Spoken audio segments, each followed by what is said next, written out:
ಬರದ ಭಯಕ್ಕೆ ಡಿಚ್ಚಿ ಹೊಡೆದ ವರುಣದೇವ ರಾಜ್ಯದ ವಿವಿಧ ಭಾಗಗಳಲ್ಲಿ ಅಕ್ಷರಶಃ ಅಬ್ಬರಿಸಿದ ಮಳೆ.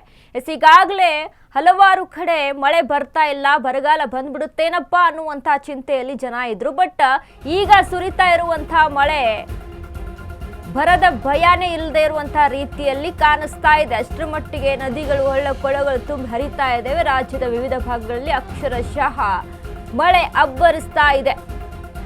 ಕನಕುಂಬಿ ಪಶ್ಚಿಮ ಘಟ್ಟ ಪ್ರದೇಶದಲ್ಲಿ ಮಳೆಯ ಅಬ್ಬರ ಜೋರಾಗಿದೆ.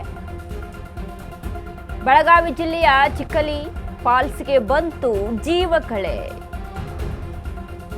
ಖಾನಾಪುರದ ಚಿಕ್ಕಲೆ ಗ್ರಾಮದ ಬಳಿಯ ಜಲಪಾತ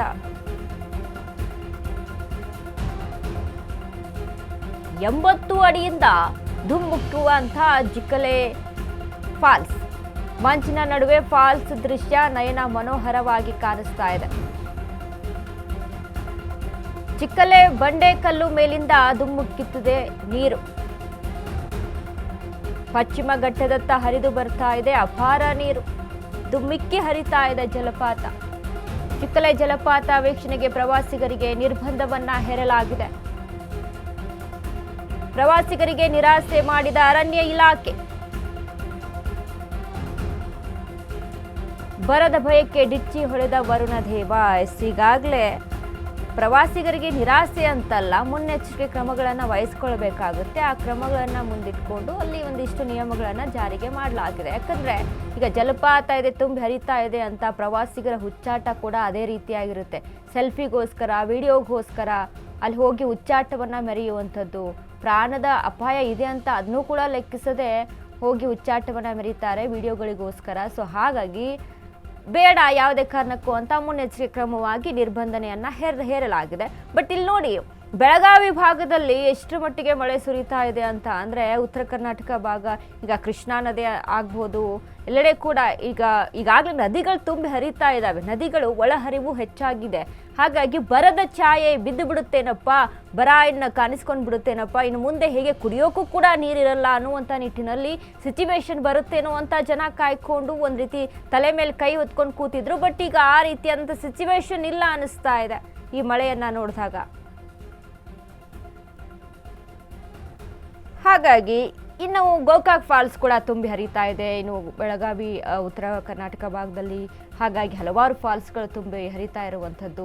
ಸೊ ಆ ರೀತಿಯಾಗಿ ಈಗ ಜೋಗ ಜಲಪಾತ ಕೂಡ ತುಂಬಿ ಹರಿತಾ ಇದೆ. ನದಿ ಹಳ್ಳ ಕೊಳ್ಳಗಳು ಕೂಡ ತುಂಬಿ ಹರಿತಾ ಇದೆ. ಇದರಿಂದ ಮುಂದಿನ ದಿನಗಳಲ್ಲಿ ಈಗ ಓಕೆ ಮಳೆ ಹೆಚ್ಚಾಗ್ತಾ ಇದೆ, ಬೇರೆ ಬೇರೆ ರೀತಿಯಾದಂಥ ಸಮಸ್ಯೆಗಳಾಗಬಹುದು. ಈಗ ಮನೆಗೆ ನೀರು ನುಗ್ತಪ್ಪ, ರೋಡಲ್ಲಿ ನೀರು ನಿಂತಿದೆ, ತಗ್ಗುಗಳು ಬಿದ್ದಿದೆ, ಈ ರೀತಿಯಾದಂಥ ಸಮಸ್ಯೆ ಆಗಬಹುದು. ಬಟ್ ಮುಂದಿನ ದಿನಗಳಲ್ಲಿ ಈಗ ಬೇಸಿಗೆ ಕಾಲ ಅಂತ ಬಂದಾಗ ಸೀಸನ್ ವೈಸ್ ಮಳೆ, ಆ ಸಂದರ್ಭದಲ್ಲಿ ನೀರಿನ ಪೂರೈಕೆ ಹೆಚ್ಚಾಗಿ ಆಗಬೇಕಲ್ವಾ. ಕೃಷಿ ಚಟುವಟಿಕೆಗೆ ನೀರು ಬೇಕಾಗುತ್ತೆ, ಕುಡಿಯೋಕ್ಕೂ ಕೂಡ ನೀರು ಬೇಕಾಗುತ್ತೆ, ದಿನ ಬಳಕೆಗೆ ಕೂಡ ಮೂಲಭೂತ ಸೌಕರ್ಯಕ್ಕೆ ಈಗ ಮೂಲಭೂತವಾಗಿ ಬೇಕಾದಂಥ ವ್ಯವಸ್ಥೆ ಅಂತ ಅಂದರೆ ನೀರು ಕೂಡ ಅಲ್ಲಿ ಇರಲೇಬೇಕು. ಸೊ ಹಾಗಾಗಿ ಇವೆಲ್ಲವನ್ನ ಗಮನದಲ್ಲಿ ಇಟ್ಕೊಂಡಾಗ ಈಗ ಸುರಿತಾ ಇರುವಂತಹ ಮಳೆಯಿಂದ ಒಂದು ಕಡೆ ಜನಗಳಿಗೆ ಎಲ್ಲೋ ಒಂದು ಕಡೆ ಅಂದರೆ ಹೆಚ್ಚಾಗಿ ಟೆನ್ಷನ್ನಲ್ಲಿದ್ದರು.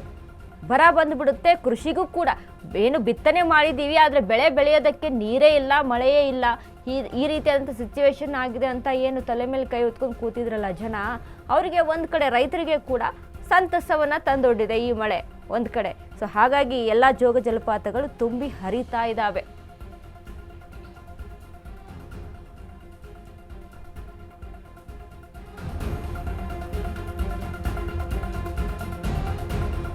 ಮೊದಲ ಮಳೆಗೆ ಮೈದುಂಬಿ ಹರಿಯುತ್ತಿವೆ ಫಾಲ್ಸ್ಗಳು. ಭಾರತದ ನಯಾಗರ ಖ್ಯಾತಿಯ ಗೋಕಾಕ್ ಫಾಲ್ಸ್ಗೆ ಜೀವಕಳೆ ಬಂದಿದೆ. ಬೆಳಗಾವಿ ಜಿಲ್ಲೆಯ ಜಲಪಾತಗಳಿಗೆ ಬಂತು ಜೀವಕಳೆ. ಧುಮ್ಮುಕ್ಕಿ ಹರಿದು ಬರುತ್ತಿರುವಂತಹ ಈ ಫಾಲ್ಸ್ನತ್ತ ಎಲ್ಲರ ಚಿತ್ತ. ಕ್ಷೀರಸಾಗರದಂತೆ ಬೋರ್ಗರಿಯುತ್ತಿದೆ ಗೋಕಾಕ್ ಫಾಲ್ಸ್. ಪ್ರವಾಸಿಗರನ್ನ ಸೆಳೆಯುತ್ತಿದೆ, ಕಾಂತಿದೆ ಈ ಫಾಲ್ಸ್. ಮೊದಲ ಮಳೆಗೆ ಮೈ ದುಂಬಿ ಹರಿತಾ ಇದ್ದಾವೆ ಫಾಲ್ಸ್ಗಳು. ಮುಂಗಾರು ಮಳೆಯ ಆರಂಭದಲ್ಲಿ ಎಕ್ಸ್ಪೆಕ್ಟ್ ಮಾಡಿದಂಥ ರೀತಿಯಲ್ಲಿ ಮಳೆ ಆಗಿರಲಿಲ್ಲ. ಏನು ಮಳೆ ಎಷ್ಟು ಮಟ್ಟಿಗೆ ಪ್ರಮಾಣದಲ್ಲಿ ಆಗಬೇಕು ಅಷ್ಟು ಪ್ರಮಾಣದಲ್ಲಿ ಮಳೆ ಆಗಿರಲಿಲ್ಲ ಅಂತ ಜನ ಚಿಂತೆಯಲ್ಲಿದ್ದರು. ಬಟ್ ಈಗ ಜುಲೈಯಲ್ಲಿ ಆದಂಥ ಮೊದಲ ಮಳೆಗೆ ಗೋಕಾಕ್ ಫಾಲ್ಸ್ ಕೂಡ ತುಂಬಿ ಹರಿತಾ ಇದೆ, ಎಲ್ಲರನ್ನ ಕೈ ಬೀಸಿ ಕರೀತಾ ಇದೆ. ಪ್ರೇಕ್ಷಕರನ್ನ, ವೀಕ್ಷಕರನ್ನ, ಒಂದು ರೀತಿಯಾಗಿ ಪ್ರವಾಸಿಗರನ್ನ ಅಲ್ಲಿ ಕೈ ಬೀಸಿ ಕರೀತಾ ಇರುವಂತಹ ಫಾಲ್ಸ್ಗಳು ಎಷ್ಟು ಗಮನಿಸ್ತಾ ಇದ್ವಿ.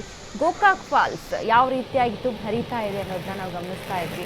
ಇವೆಲ್ಲ ಟೂರಿಸಮ್ ಪ್ಲೇಸ್ಗಳು, ಇವೆಲ್ಲ ಗೋಕಾಕ್ ಫಾಲ್ಸ್ ಆಗಿರ್ಬೋದು, ಜೋಗ ಜಲಪಾತ ಆಗಿರ್ಬೋದು, ಆದಿಚೆ ಚಿಕ್ಕಲೆ ಫಾಲ್ಸ್ನ ನೋಡಿದ್ವಿ, ಇವೆಲ್ಲವೂ ಕೂಡ.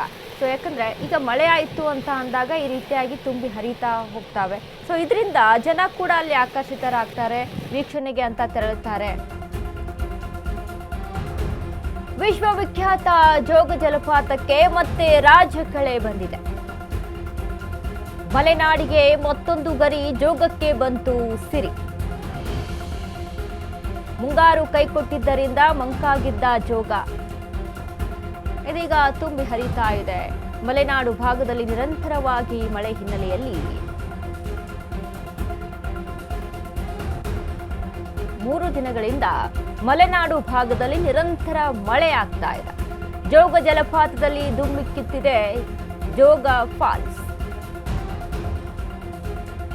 ಜೋಗ ಜಲಪಾತ ವೀಕ್ಷಣೆಗೆ ಬರುತ್ತಿರುವಂತಹ ಪ್ರವಾಸಿಗರು. ವಿಶ್ವವಿಖ್ಯಾತ ಜೋಗ ಜಲಪಾತಕ್ಕೆ ಮತ್ತೆ ರಾಜಕಳೆ ಬಂದಿದೆ. ಜೋಗ ಜಲಪಾತ ಇದು ಕೂಡ ಒಂದು ಮೋಸ್ಟ್ ಫೇವ್ರೆಟ್ ಒಂದು ಟೂರಿಸಂ ಪ್ಲೇಸ್ ಅಂತ ಹೇಳ್ಬೋದು ಜನಗಳಿಗೆ. ಯಾಕಂದರೆ ಇಂಥ ಮಳೆಗಾಲದಲ್ಲಿ ಎಲ್ಲರೂ ಕೂಡ ವೀಕ್ಷಣೆ ಮಾಡಬೇಕು ಅಂತ. ಈಗ ಅಲ್ಲಿ ಗಗನಚುಕ್ಕಿ ಭರಚುಕ್ಕಿ ಅಂತ ಹೇಳ್ತೀವಿ ನಾವು, 2 ಭಾಗದಲ್ಲಿ ಅಲ್ಲಿ ಯಾವ ರೀತಿಯಾಗಿ ಹರಿಯುತ್ತೆ. ಈಗ ಮುಂಚೆ ಕೂಡ ಹಲವಾರು ಜನ, ಈಗ ಏನು ಉತ್ತರ ಕರ್ನಾಟಕ ಭಾಗ ಅಂತ ಮಾತ್ರ ಅಲ್ಲ, ಈ ಕಡೆ ದಕ್ಷಿಣ ಕರ್ನಾಟಕ ಆಗ್ಬೋದು, ಉತ್ತರ ಕನ್ನಡ ಆಗ್ಬೋದು, ಎಲ್ಲ ಕಡೆಯಿಂದ ಈ ಒಂದು ಪ್ಲೇಸನ್ನು ವೀಕ್ಷಣೆಗೆ ಅಂತ ತೆರಳುತ್ತಾರೆ.